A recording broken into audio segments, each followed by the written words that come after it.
Do you want to fix the wrinkles around the mouth? Let me show you how. I'm a facial plastic surgeon. Let me tell you why you sometimes actually need multiple things to be done around the mouth to make it look the best. So if you have deep lines or even fine lines around the mouth, in around the marionette area, or in the chin, sometimes multiple modalities give you the absolute best result.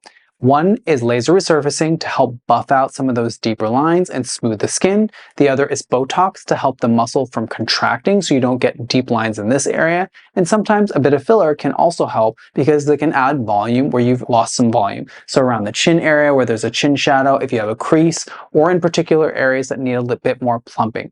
All of these work in harmony to give you the absolute best result, which is why I always emphasize, come to me with what your problem is. I'll create a plan for you to get you the best results as long as you go in with the right expectation. Multiple modality treatments tend to yield the absolute best result than just one thing over another.